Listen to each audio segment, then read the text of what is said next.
Assalamualaikum warahmatullahi wabarakatuh. Perkenalkan, nama saya Dedi Yogi Pratama. Saya mahasiswa dari Universitas Islam Negeri Sumatera Utara. Di sini saya akan menjelaskan materi tentang bahasa Indonesia yang berkaitan dengan karangan. Baik, langsung saja saya menjelaskan materi tentang karangan ini. Karangan merupakan karya tulis hasil dari kegiatan seseorang untuk mengungkapkan gagasan dan menyampaikannya melalui bahasa tulis kepada pembaca untuk dipahami. Karangan juga dapat disimpulkan bahwasanya hasil rangkaian kegiatan seseorang dalam mengungkapkan gagasan atau buah pikir melalui bahasa tulis yang dapat dibaca dan dimengerti oleh orang yang membacanya. Syarat-syarat membuat karangan yang baik itu ada 4. Yang pertama, jelas, agar pembaca dapat mudah memahami dari hasil karangan yang kita buat. Yang kedua itu ada kesatuan organisasi. Aspek kesatuan yang baik tampak pada setiap kalimat penjelas yang logis dan mendukung ide utama paragraf. Yang ketiga, ekonomis.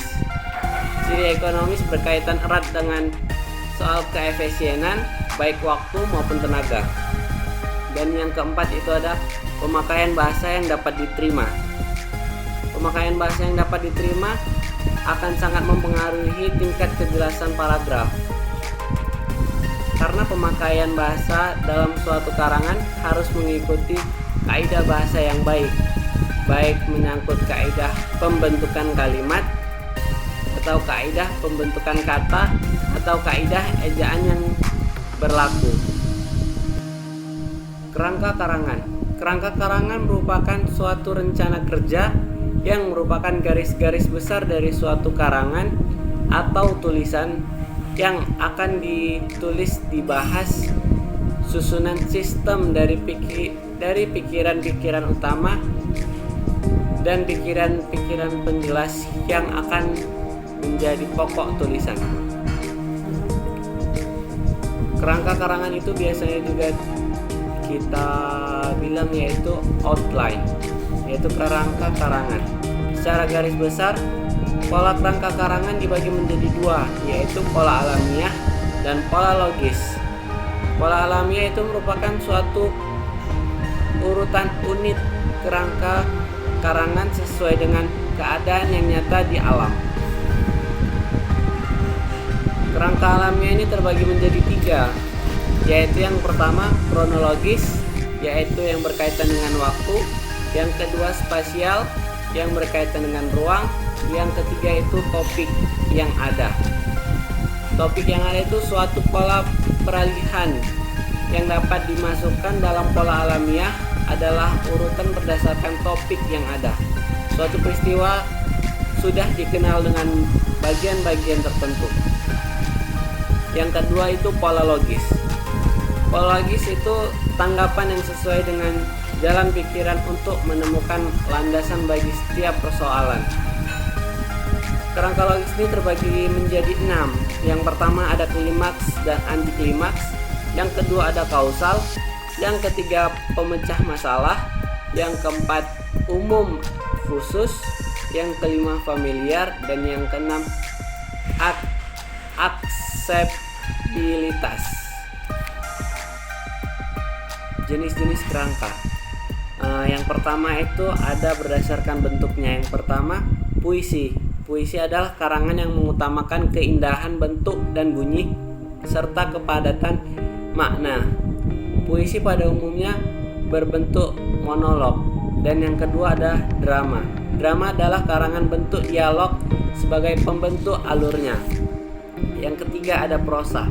Prosa adalah jenis karangan yang disusun secara bebas dan terperinci. Yang kedua itu berdasarkan cara penyajiannya. Cara penyajiannya yang pertama itu karangan narasi. Karangan narasi adalah karangan yang menceritakan suatu peristiwa atau kejadian dengan tujuan agar pembaca seolah-olah mengalami kejadian tersebut. Yang kedua karangan deskripsi. Karangan deskripsi ini adalah karangan yang menggambarkan suatu objek dengan tujuan agar pembaca merasa seolah-olah melihat objek yang digambarkan. Yang ketiga itu ada karangan eksposisi. Karangan eksposisi itu adalah karangan yang memaparkan sejumlah pengetahuan atau informasi. Yang keempat itu ada karangan argumentasi. Karangan argumentasi ini adalah karangan yang bertujuan untuk membuktikan suatu kebenaran sehingga pembaca meyakini kebenaran tersebut. Yang terakhir itu kelima, larangan persuasi. Larangan persuasi ini adalah karangan yang bertujuan untuk mempengaruhi pembaca. Karangan ini pun memerlukan data sebagai penunjangnya. Yang ketiga itu berdasarkan masalah yang disajikannya. Yang pertama, karangan populer. Karangan populer itu adalah karangan yang membahas sehari-hari dengan menggunakan ragam bahasa yang biasa digunakan masyarakat pada umumnya. Yang kedua itu karangan ilmiah.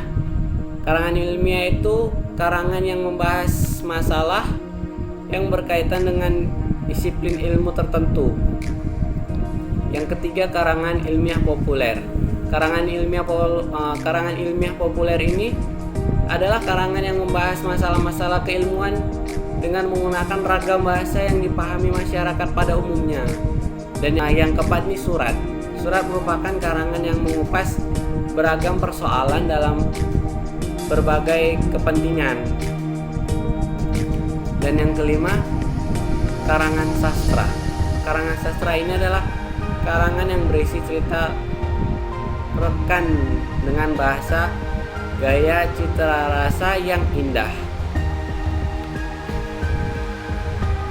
Baik, berdasarkan penjelasan yang saya jelaskan tentang karangan tersebut, kesimpulannya adalah karangan merupakan suatu proses penyusun, mencatat, dan mengkomunikasikan makna dalam tataran ganda, bersifat interaktif dan diarahkan untuk mencapai tujuan tertentu dengan menggunakan suatu sistem tanda konvensional yang dapat dilihat.